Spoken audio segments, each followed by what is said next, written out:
climate change affects the whole world.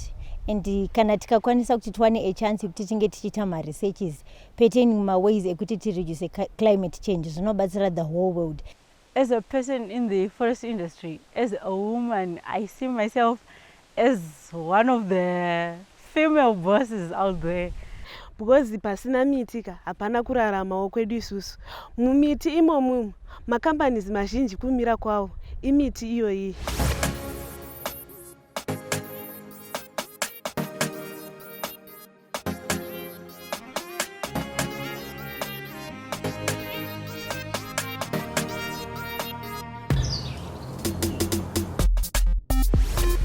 Hello and welcome to Sustain. This is season 2. Now on this show, we talk about sustainable ideas. In season 1, we discussed a cocktail of ideas from across the whole country, and these ideas are linked to the Sustainable Development Goals. Now in season 2, we would like to get started on a tree note. Why trees? Because National Tree Planting is coming soon on the 1st of December, and we would like to set the tone and have a significant impact on how Zimbabweans interact with their natural environment. Now joining me on today's show is Thembani Mduduzi. He is the research coordinator at the Zimbabwe Forestry Commission and would like to talk about the importance of training and research in sustainable forestry management. Thembani, thank you so much for affording us your time and welcome to Sustain. Thank you so much. All right. Now, off the top, I would like to find out from you the role of research. How does research contribute to the preservation of forests and the environment as a whole? Okay, thank you so much. Research has shown that forests play an important role in absorbing carbon dioxide and at the same time releasing oxygen that we breathe and for other life support systems. But this gas exchange which the forests or trees support is very important in mitigating against the effects of climate change, which is one of the serious problems that are affecting the world. We now have prolonged droughts, floods and all these other negative impacts on the environment.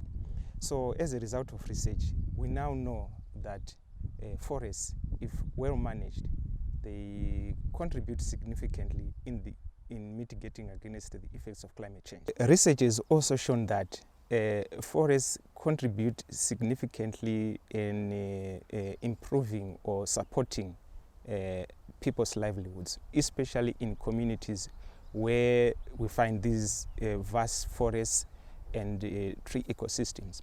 So through sustainable management of these forests, people can improve their livelihoods through harvesting or utilization of non-timber forest products. We have so many of them, including fruits, edible insects. I think the most common is the mopane worm. Yes, Madora, Amacimbi, yes. So through research, we now have a clear appreciation or understanding of how forests are important, not only in helping us mitigate against the effects of climate change, but also adapting, improving our livelihoods through sustainable utilization of different forest products. Okay. Yes. But we're going to continue our conversation in a short bit. But for our viewers at home, did you know that Zimbabwe hosts one of the leading forestry training institutes in the Southern African region? We had an opportunity to pay a visit to this institute just to find out what they are about, and would like you to check this out. And later on, I'll be continuing with my conversation. Stay tuned and check this out.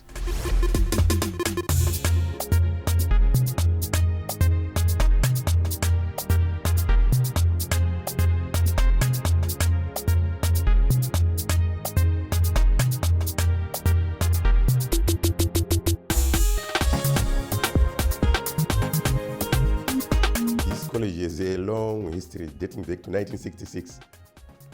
It started as a small institution at Mteo in Mvuma. where it used to train forest rangers. Then it moved in 1977 because of space. It moved to Nyabara, which is just close to Penalonga, about 14 kilometers from here where we are. Then again, because of shortage of space, it then moved to across the road, just across this road where we are, the road to Penalonga. And it was then called the Zimbabwe College of Forestry at Christmas Pass. It was then called the Zimbabwe College of Forestry. Then in 1991, the college which is called where we are, which is called Forest Industries Training Center, FITC, was established by the joint cooperation between Italian government of Zimbabwe and FAO to solve a skills gap, because when we took independence, most of the people who were in industry, they flew away. They were not sure of the future, their future in Zimbabwe. So most left. So there was a big skills gap. It was a joint venture, including all the SADC member states initially. So it operated for a few years. Then later on, most of the SADC member states, they felt that the contributions towards which were required for the running of the institution were too exorbitant. So they all pulled out, and the institution was left in the hands of the Zimbabwean government. We couldn't deny it because it was in our backyard. So it was then given to Forestry Commission through the Ministry of Environment, because Forest Commission is responsible for forests. So it was given to Forest Commission. Then later on, we had to rebrand in 2017. In fact, we did two things. 2017, we rebranded ourselves. We chose to maintain the old name. And now we are called Zimbabwe College of Forestry, ZCF. We also, in 2019, we also we entered into a strategic partnership with Bindura University of Science Education. So we are an associate college of Bindura. They certify all our programs except the certificate level, but they certify all the diploma programs. They monitor our quality and our standards. Wow, I was actually pleasantly surprised when I visited Mutare to know that this institution is hosted in Zimbabwe. Our conversation continues, and after the break, we'll be going a bit deeper, finding out what happens at the Zimbabwe Forestry College, as well as speaking more to Tembani about research and training. Stay tuned. This is Sustain for Future Generations.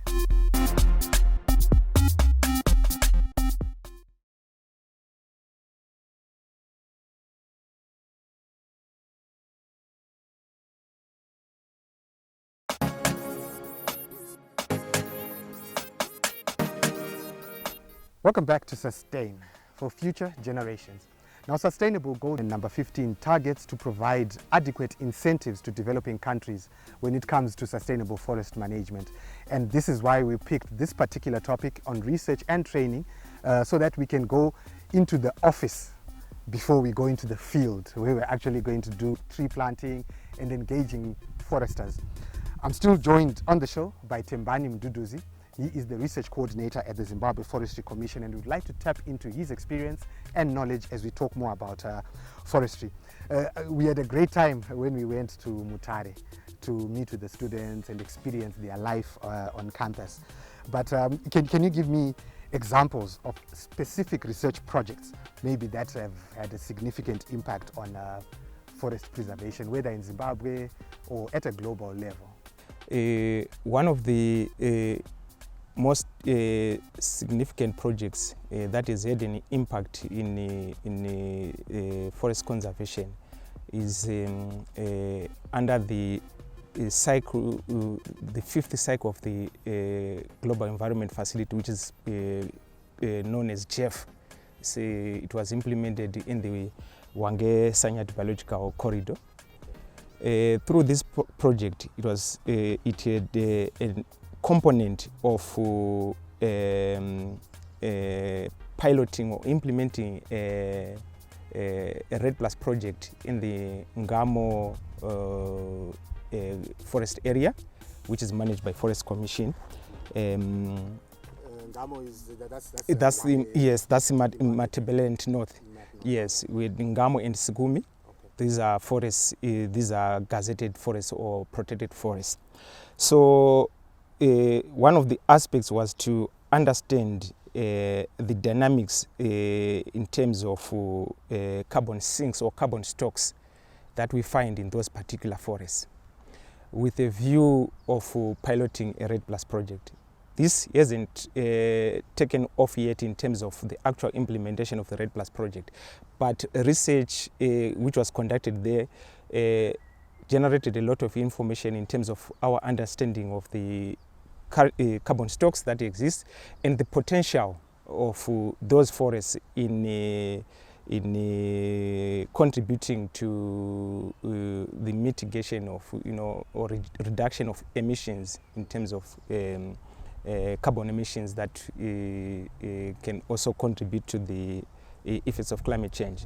So, of course, this project had many other aspects and different other agencies, including EMA, the national parks, because it is it has a kind of a landscape project which looked at different aspects in terms of how that particular landscape is managed. It is very important to give forest training to the residents of this country and any other nation, because we know that trees are a carbon sink. They are one of the best sinks to remove or to filter the carbon, which is a greenhouse, and which then results in the high temperatures, rising global temperatures and global warming.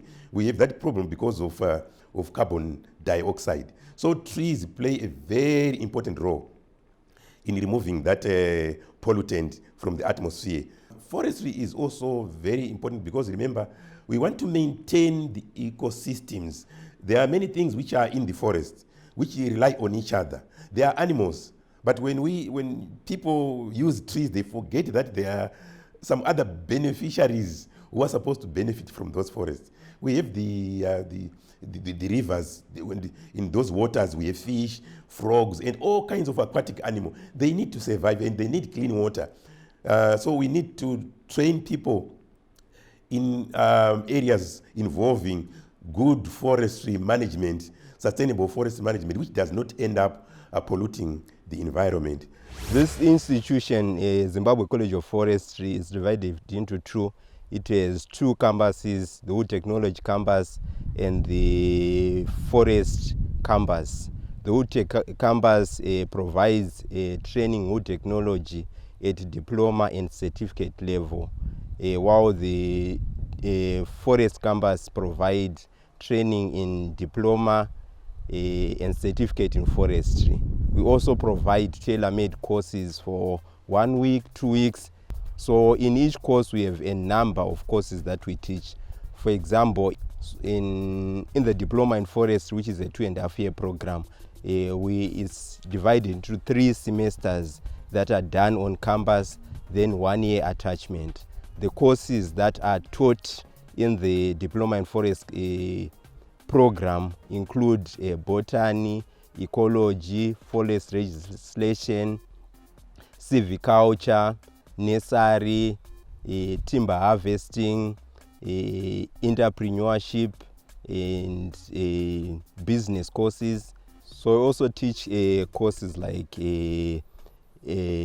research, and the students are also required to do a project where they find a unknown concept in the environment or in the forest sector and try to find more information about it that add into the body of knowledge. So the idea is to add to the body of knowledge and to continue to improve on research. I'm certainly enjoying the topic that we are discussing here today. I'm joined by Tembani Mduduzi. He's the research coordinator at the Forestry Commission. Now, we are talking all these issues of research, but maybe let's go to the challenges. What are some of the challenges that researchers face in their work in forestry? Obviously, one of the challenges that research is grappling with in terms of advancing the generation of knowledge is funding. for research to continue to exist and also to contribute to its mandate or expected functional role, there has to be adequate support, particularly financially. We have talked of doing or conducting various research activities in different landscapes and forest ecosystems. So there is need to have adequate resources for such research to happen and also to generate a meaningful impact. So there is need for such kind of funding from various sources, not only from the government, but also from the corporate and the private sector as well, to plow in resources to support research. We will continue with our discussion in a short bit. We'd like to take a short break. You're still watching Sustain for Future Generations.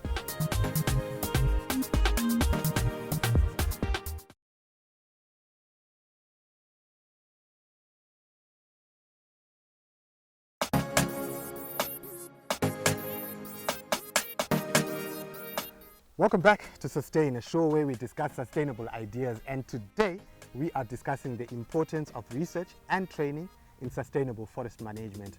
Tembani, you've shared quite a lot from when we started our discussion, but now we want to talk about the issue of collaboration.